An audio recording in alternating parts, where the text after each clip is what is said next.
Hello everybody, you're listening to The Art Show on 106.6 FM Wickham Sound. This is the weekly radio show where we chat about the local arts news. We have a different guest on each week. We head over to the Rhylight Zone for a short story and or some poetry. We play local unsigned and or independent music, and we catch up with Twangling Jack Ford over in the York Shed for a weekly album review. As always, you can find us on Facebook. If you search for The Art Show on Wickham Sound, you should be able to find us. And we are repeat on Wickham Sound on Monday nights. We're on the Wickham Sound Listen Again, iTunes, Spotify, and wherever else you get your podcast. You can also reach out to me at the studio by dropping me an email on dane.cobain@wickhamsound.org.uk. I would love to hear from you. So this week we are having a Twangling Jack album review special, and this is Broken Colours with One Day.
Is on the rise. It's up to me to take back. Age is just a number. We're all on our own track. One day will finally come when I don't need to worry and I don't need to run. Someday will finally come when everybody's happy and the world can carry on.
Waking up and the midnight sun shines bright.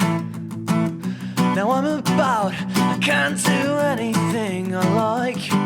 I could go on an adventure, or I could change my life. But the thing is, I don't wanna get much done tonight, no.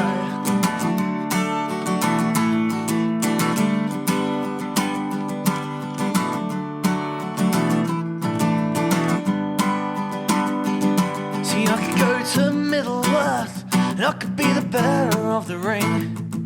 I could be reborn into Tamriel as the one honest overkin.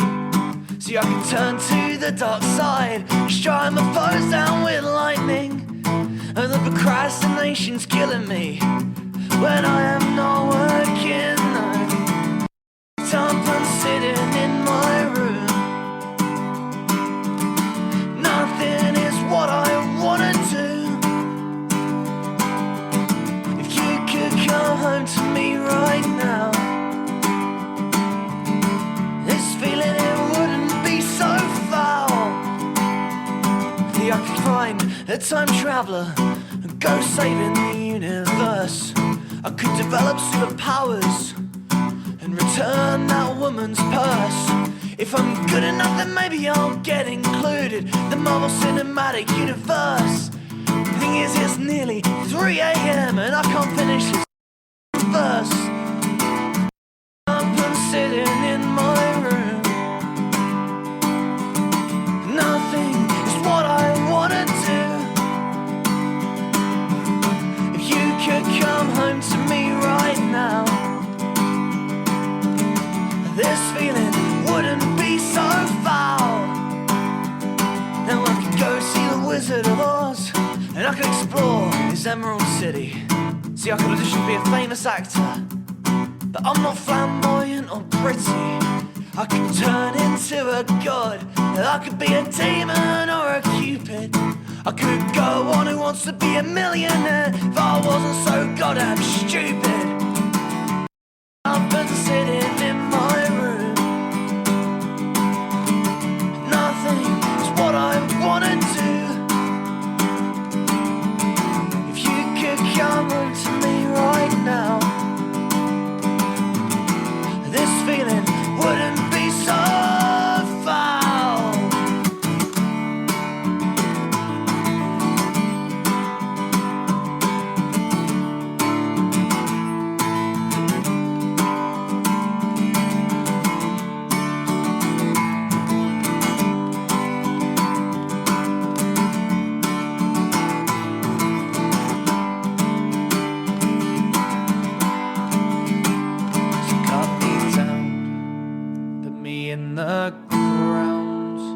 I'm sick of this, just wanna quit, get out this town.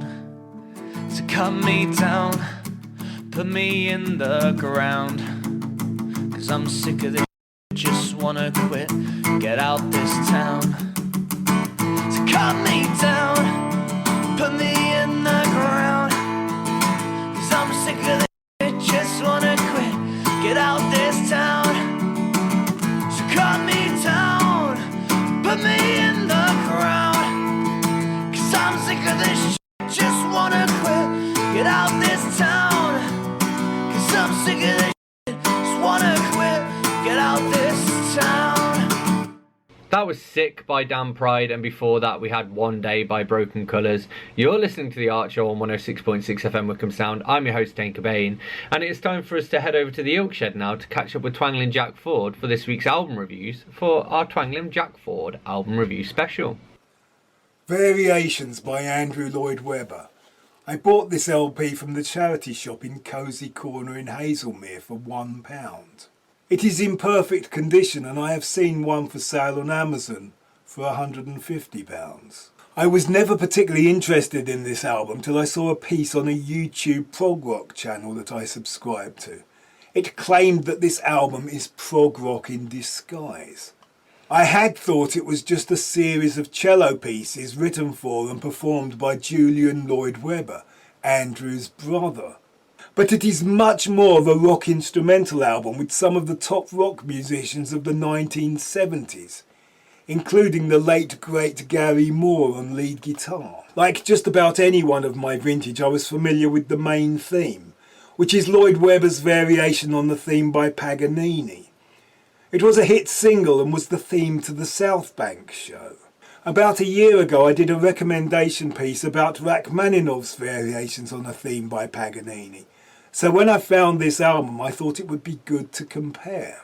Lloyd Webber never seems to go that far from the original melody, and never reaches the emotional impact of the Rachmaninoff variation that famously came about by inverting the score. There are some that might say that Andrew Lloyd Webber was uniquely suited to writing variations on other composers' pieces. They might think that, but who am I to comment? Lloyd Webber's variations are more variations in style. The stylistic variations he explores take us from jazz to disco. I was surprised at how much disco and funk there is in the famous hit single variation. The second variation starts like a Mike Oldfield piece played on flute, but then becomes an exercise in trying out all the synth patches. The third theme is noisy rock music played over a repeating riff, with some soaring Gary Moore lead guitar. There is a big theme that sounds like it is from one of Lloyd Webber's big musicals, and probably is. There is a section where Gary Moore plays in the style of Hank Marvin, and the fact that he does not sound as good as the real thing is a tribute to the man himself. It is very much like progressive rock at times, and it avoids being one of those classical music with a 4/4 drum beat atrocities that were a thing back in the 70s when an awful Mozart piece got into the charts. I am not a fan of Andrew Lloyd Webber, though I will concede he can write a good tune. And there are some good tunes on this album, with the big advantage that you don't have to listen to any schmaltzy lyrics and hammy singing. It was well worth paying £1 for, especially as it is probably worth considerably more. Variations by Andrew Lloyd Webber. The B-52s, Time Capsule. A CD I got from the Rennie Gove charity shop in Bourne End in a 4 for a quid deal. In the late 70s, my male friends and I wore t-shirts, jeans and leather jackets, all black whenever possible. But I noticed the girls I knew seemed to be wearing supposedly out-of-fashion 60s kitsch. Not hippie chic, but more Mad Men. Chunky plasticky jewellery, charity shop dresses and coats in primary colours and day glow. At the time I thought they were being ironic, but I've since encountered many strange clothing preferences, uncomfortable, impractical and ugly. There has never been any accounting for taste. But it was like the B-52s were the band they were waiting for. The B-52s came over from America with their beehive hairdos, called B-52s and named after the aeroplane that carried the bombs. 2 men and 2 women in bright colours playing jerky rhythms that made the women of my acquaintance dance like a cartoon audience at an Archie's gig. I was not that impressed with the B-52s' music at first. The first thing we heard was Rock Lobster, which seemed to just be a riff with some excited shouting. But over the years I've come to appreciate the riff. I think riffs need time to become timeless. But when I heard Love Shack, I think I got it. It is like Bananarama meets Talking Heads, like a Barbie and Ken ABBA tribute.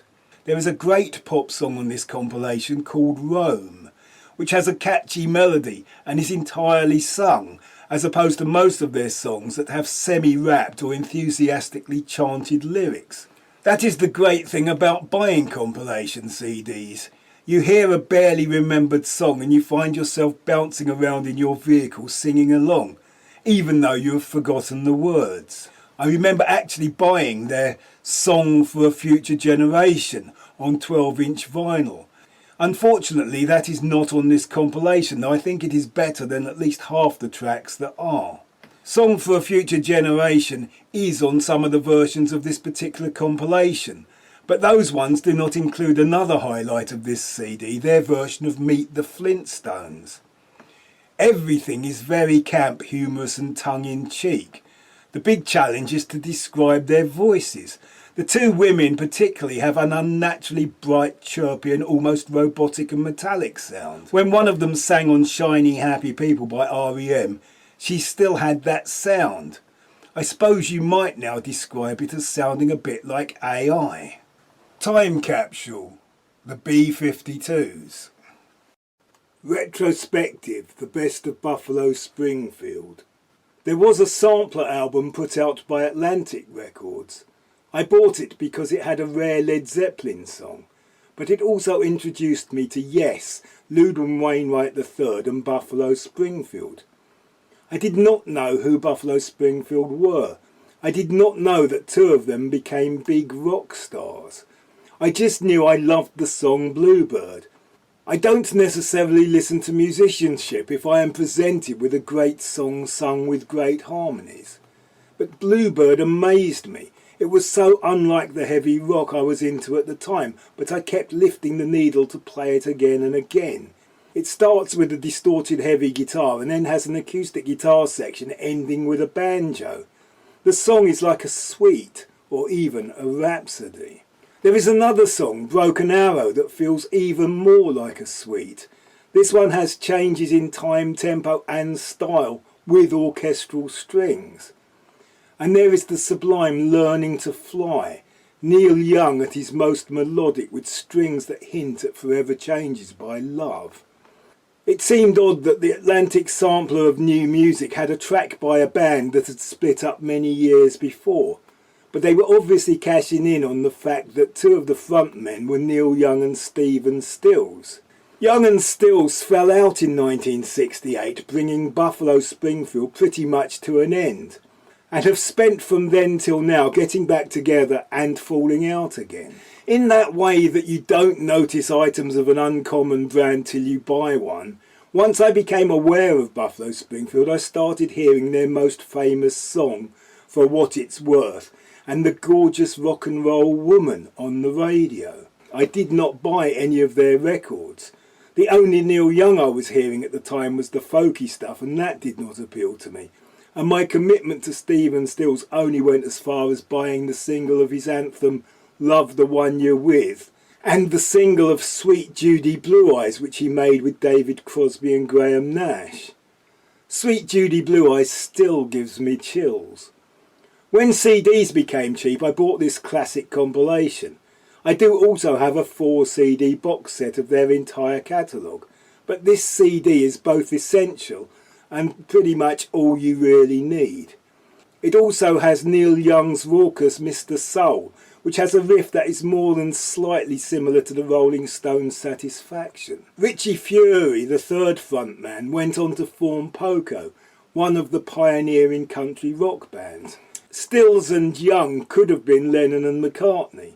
They could have been the Eagles, so it's probably fortunate they fell out and continued their fractious on-again, off-again relationship. Buffalo Springfield Retrospective, the best of. Hair, the musical. Various castings can be found on YouTube, and the movie is available on Amazon Prime. I saw a second-hand copy of the original Broadway cast recording of Hair in the musical instruments shop in Aylesbury that now has racks of new and second-hand vinyl. It was cheap, but it had a big scratch. But just seeing the psychedelic cover brought back powerful emotions. I remember the anti-war sentiment, though it was not our war. The protesting about everything. But also the optimism, the idealistic dream that has gone so sour in my lifetime. In the summer of '68, I was getting ready to go to grammar school, an honour I was convinced I did not deserve. But still some things distracted me from my anxiety, and one of them was Hair. Hair was more than just a musical, it was a statement. Long hair was subversive. All the piercings and tattoos of today do not come close to the effect that long hair on men had in the late 60s. The summer of love in '67 had turned into a summer of protest in '68, and long hair was the badge of our tribe, and the musical Hair was a document of those times. They said it was effeminate. But Hair has a song claiming that men reclaiming long hair is just them rightfully taking up the exotic plumage of the male of the species. Back in '68 I was only aware of the songs that got a lot of radio play, and they were far from being subversive. Aquarius and Let the Sun Shine In were happy clappy hippie anthems that were turned into a hit medley by the Fifth Dimension. Just more songs about peace and love. And songs of peace and love had been popular since the very long-haired Beatles had sung All You Need Is Love to the world. in a groundbreaking satellite broadcast. The other popular song was Good Morning Starshine, a slightly twee feel-good earworm of a song that employed scat-like nonsense phrases. There was even a hit single version of the Hare Krishna song, covered by real Hare Krishnas on the Beatles' Apple label and produced by George Harrison. I only really listened to the Hair soundtrack album fairly recently when I realised it contained a musical setting of one of my favourite Shakespeare speeches, What a Piece of Work is a Man. Most of the music is quite standard rock music stuff with basic instrumentation playing variations on the 3-chord trick. The singing is young and enthusiastic. You can almost picture all the dancing that was happening on an empty stage with scaffold towers. One of the big controversies was that some of the dancing was naked. Some of the lyrics also caused quite a stir. There are lots of lists. There is a list of sexual practices, a list of types of narcotic, a list of things to do in a bed. There is a list of insulting names for African Americans, which may even be more shocking today. There is a list of powerful abbreviations like CIA, FBI, LSD and LBJ. More famously, there is a list of what they ain't got, and there is a list of what they have got. These two lists were made into a hit for Nina Simone. The album gives you many short tracks and a few big numbers. There is biting satire and great songs, but not usually in the same place. There is Happy Birthday A.B. Baby, a musical setting of the Gettysburg Address that is the kind of thing you would have expected on an edgy political late-night satirical comedy show, probably hosted by David Frost. It ends with a song that questions why the government should be allowed to destroy the beauty of the young men it was sending to war. It climaxes with one of those medleys of themes we have heard before, while introducing the final melody, and apparently including some lines from Romeo and Juliet. Eventually we get the big chorus of Let the Sun Shine In, as with a touch of Tale of Two Cities, a friend that replaced his friend waits in line to get on the transport plane to Vietnam. This continues as his friends stand over his grave. Hair was going to herald the age of Aquarius, where Jupiter aligned with Mars, and peace would guide the planets and love would rule the stars. But they did not take into account what a piece of work is man. Hair. A 5-CD classic album box set by the band Free that I bought from HMV in Wickham. It was reduced from $12.99 to $3.99. I do not own any albums by Elton John, the Eagles and Michael Jackson, though I will happily listen to them on the radio. It is just that I never feel the need to listen to them. I do not own any albums by Coldplay and Phil Collins because I never want to hear them again. I have never been a fan of Free, but I did have a very comprehensive CD compilation album. They are in the category of bands I admire without liking very much, and of influential acts that I need to be prepared to learn from, so I could not resist buying this box set at such a reduced price. Free were very young when they found success. Paul Rodgers, the singer, was very much a sex symbol. His voice was a voice that sounded much older than his age. Paul Kossoff was a fine blues rock guitarist with a great tone.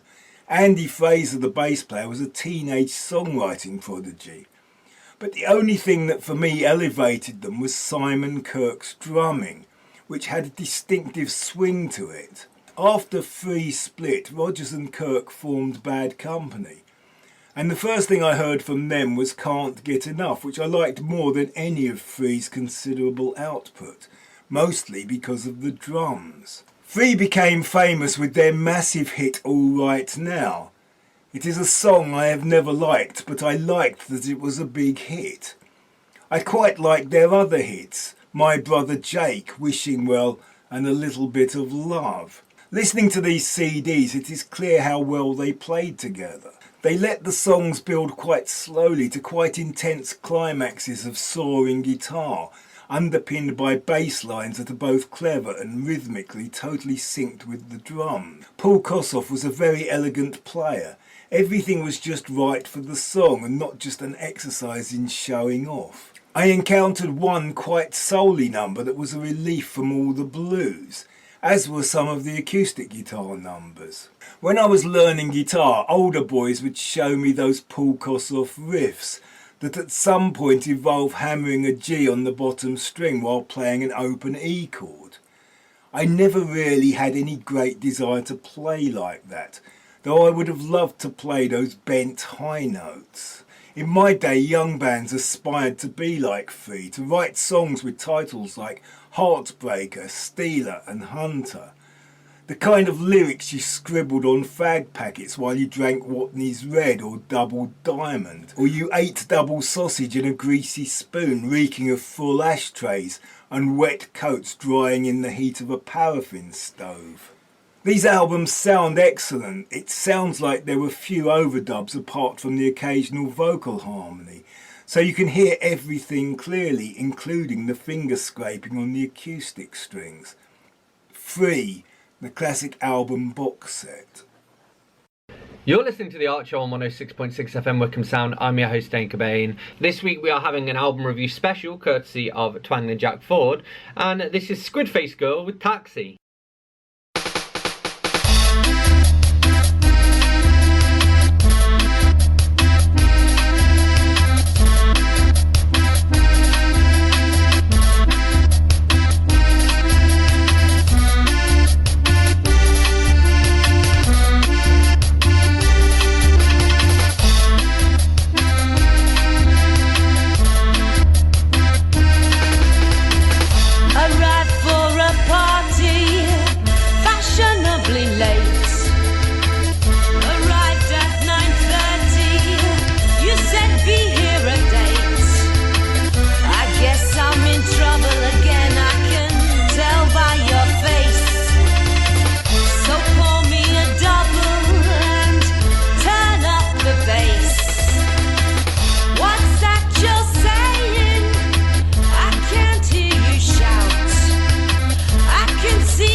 Was Taxi by Squid Face Girl. You're listening to The Art Show on 106.6 FM Wickham Sound. I'm your host, Dane Cobain, and it's time for us to head back over to the Oak Shed now to catch up with Twangling Jack Ford for more album reviews for this week's Twangling Jack album review special.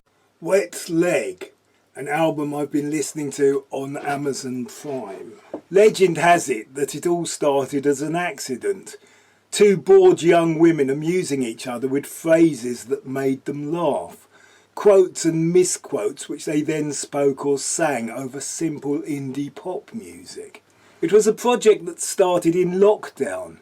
Many of us started projects in lockdown, but only the two Wet Leg girls won a Mercury Prize for it. And they would have us believe it was all an accident.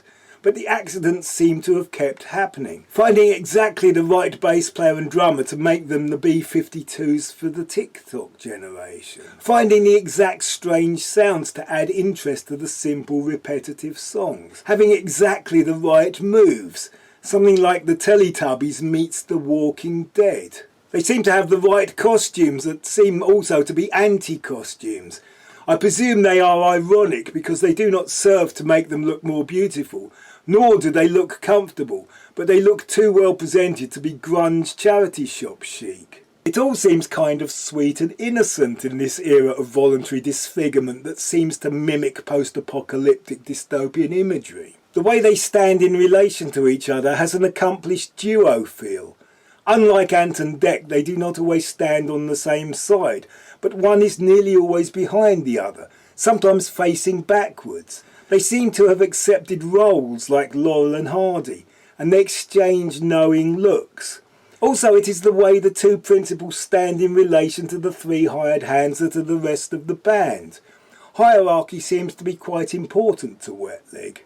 Mostly though, they are just fun, they sound fun, and they sound like they're having fun. Being neither young nor female, I'm never going to get all their japes, but I can see how they work. The videos look like they are being very careful to put across just the right amount of appearing not to care, like everything is random and accidental. The lyrics are funny, though I don't really know why. I get the naughtiness and sauciness, but I'm not au fait with all the cultural references and the list of things that they are bored with. The music sounds like a summary of the history of post-punk girl groups. The Slits, the Go-Go's, the Bangles, the Breeders, Kirsty MacColl, Elastica, Lily Allen without the Mockney Gottel stops. They have an amusing way of looking sideways at things. On the opening track, they make a list of all kinds of awful experiences and sensations, which they quite like because of their similarity to being in love. In another song, they claim to be appalled by the erotic dreams they thought someone else was having about them. It is all a mixture of electropop and punk that reminds me a bit of Girls and Boys by Blur. Britpop with mobile phones and social media. Like a BBC Girls Behaving Badly sitcom. And of course there is the song that made them famous, Chaise Long, you must remember it. Wet Leg. Speak No Evil by Wayne Shorter, a CD I got from the British Heart Foundation charity shop in Wickham for £2. I am a sucker for lists, and any list of the top 10 jazz albums recommended for those who are new to the genre nearly always includes this album. I would say that if you liked Kind of Blue by Miles Davis, then this should be the next one you check out. When listening to music that features improvisation, in the case of most jazz and some rock acts like Frank Zappa, I find myself paying attention to the composed sections and then drifting off into the sonic landscapes of the improvisations. With some rock acts like the Grateful Dead and the Allman Brothers, I almost ignore the composed section and find myself mostly interested in the solos. This album seems to be highly composed and could be listened to like a classical work, though it may be that I have mistaken improvised parts thinking they are composed parts, because the improvisation is so melodic.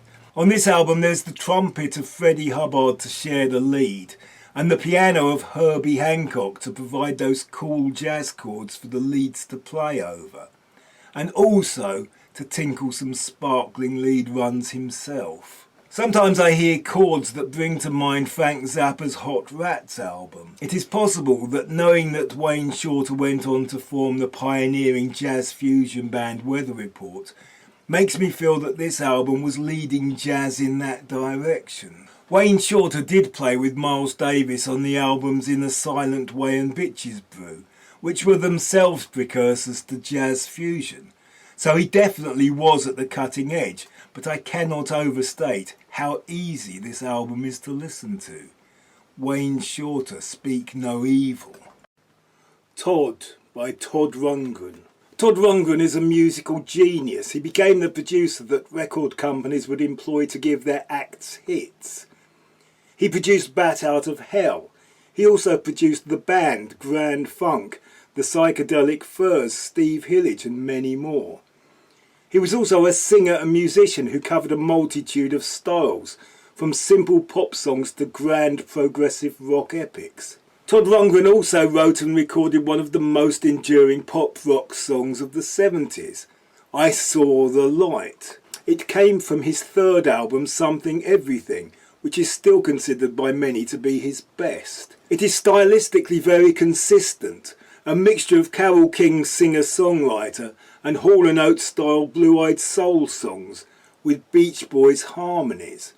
It is a power pop masterpiece. He followed that album with the album A Wizard, a True Star. Equally catchy songs, but all mashed up with found sounds, tape loops, sound effects and electronic instruments. It ends with a great anthemic number called Just One Victory. However, that song is triumphed by the ending to this album that I am recommending.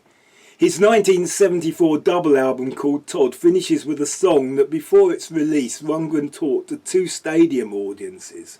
He then got them to sing the lead vocal.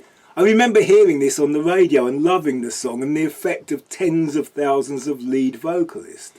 It is called Sons of 1984 and I would probably have paid full price for this album just to get it. The rest of the Todd album is possibly even more varied than A Wizard, a True Star, but not so intentionally trippy. There are heavy riffs and a cover of a song from a Gilbert and Sullivan operetta. The big pop songs are bigger, the harmonies are more overdubbed, and the guitar is much more heroic and histrionic.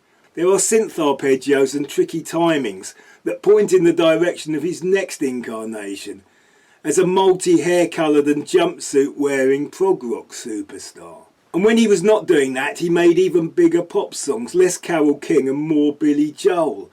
And there were more anthems. Why Can't We Be Friends? Love Is the Answer. And Bang on the Drum All Day. Todd by Todd Rundgren. Slaughter on 10th Avenue, Mick Ronson. Mick Ronson was David Bowie's guitarist in the Ziggy Stardust years. Together they caused a stir by hugging on top of the Pops. But that was tame compared to their stage show. Ronson helped the Spiders bawl and play and move like tigers on Vaseline. And though they had a good thing going, Ziggy split up the band, and Bowie's manager tried to make Mick Ronson a star in his own right. I heard Mick Ronson's version of Richard Rodgers' Slaughter on 10th Avenue on the radio, and something about the melody moved me more than any blues rock guitar solo ever had. Even the simple basic 2-chord intro gets my hairs standing in anticipation of the main theme, which in a very few notes suggests danger, menace and doomed romance.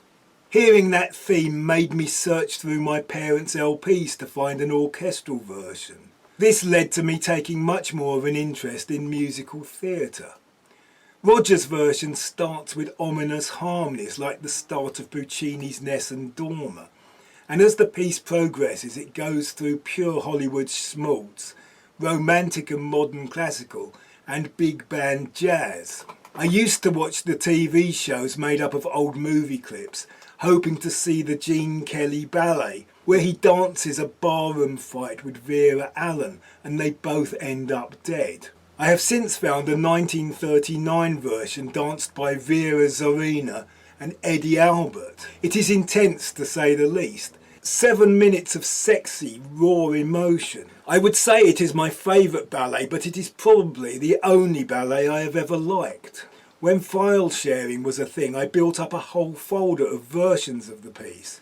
There is a surf version by The Ventures, copied by Tom Petty and the Heartbreakers. There is a version by The Shadows, played quite straight with Hank using a wobbly tremolo and his signature vibrato. There is a jazz organ version by Jimmy Smith, and also versions by the likes of Glenn Miller and Mantovani. Mick Ronson has the limitations of a rock band, but the considerable advantage of being able to bend the notes on the electric guitar to squeeze out every last drop of emotion. He is joined by some ex-Spiders from Mars, and Mike Garson adds a big Hollywood grand piano as they work their way through all the right changes, though it is edited down to half the length of the Rodgers ballet. The rest of the album is very David Bowie, though Bowie does not appear. In a lengthy piece of several styles which Ronson co-wrote, Garson plays some insane Aladdin-sane piano, and then the band get to swing like all that jazz. There are 2 songs that Ronson co-wrote, and the other is a simple catchy rock song with the kind of guitar he played on The Man Who Sold the World. There is one song written by David Bowie, But apart from the title track, what most impressed me was a track called Music is Lethal. It sounds like it had been written by Jacques Brel and performed in the style of classic Scott Walker. But the tune was written by an Italian songwriter called Lucio Battisti. And the words were written by, obviously, David Bowie. Slaughter on 10th Avenue, Mick Ronson.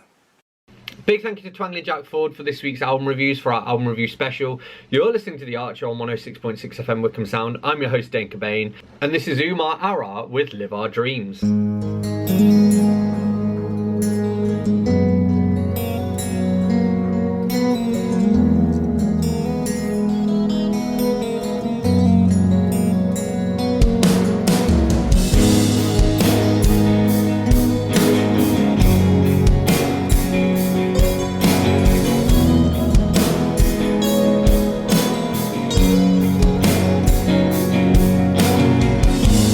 Took it all to show you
That was Mother's Prayer by Sloth in the City, and before that we had Live Our Dreams by Umar Ara.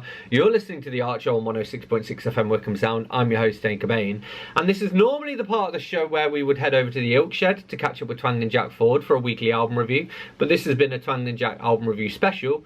So instead we have the regular reminders. You can find us on Facebook. If you search for The Art Show on Wickham Sound, you should be able to find us. We are repeated on Wickham Sound on Monday nights. We're on the Wickham Sound Listen Again, iTunes, Spotify, and wherever else you get your podcasts. Please do take the time to leave a short review on your podcast platform of choice.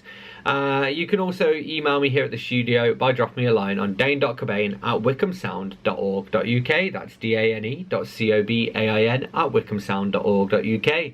So I'm going to leave you with one last tune. This is the incredible Meek at England. I'll catch you next week.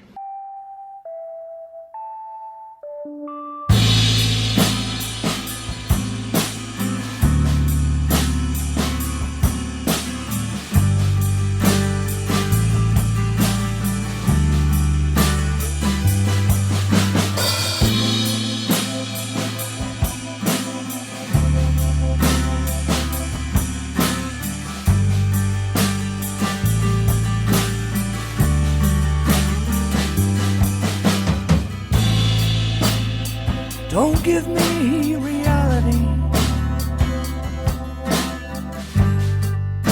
I'll shed my skin. You only react to a scream. Alright then, I'll begin.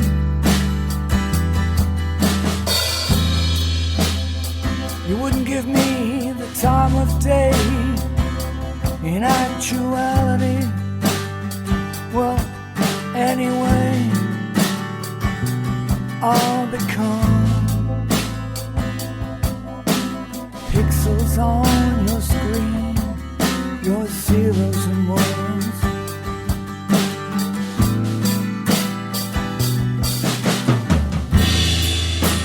Friends, company, oh, you don't seem to miss it.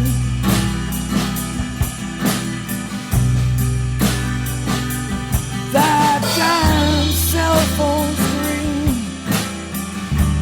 you don't seem to resist it. Come on, darling, touch me, swipe right with your fingertips. Our lives are controlled now through silicone chips. Those goddamn zeros and ones.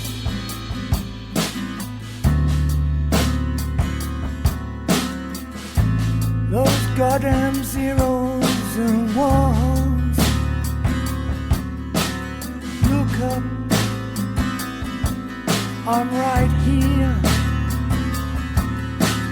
Look up, I'm right here.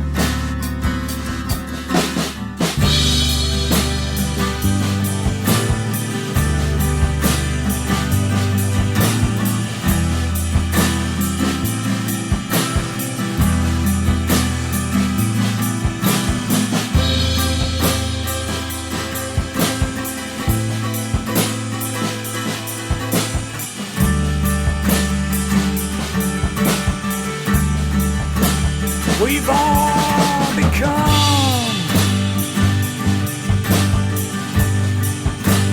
zeros and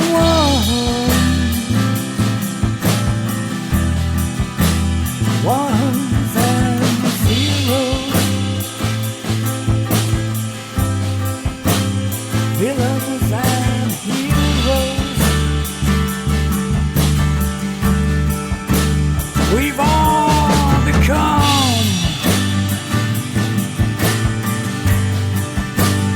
zeros and ones,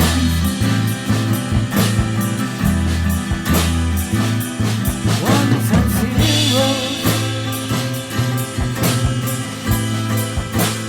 villains and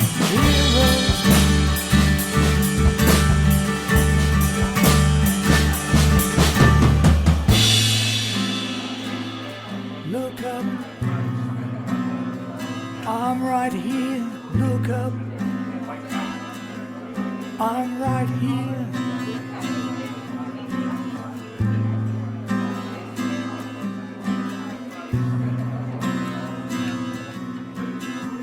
There's got to be some kind of trick. Because it's like living in the Matrix, isn't it?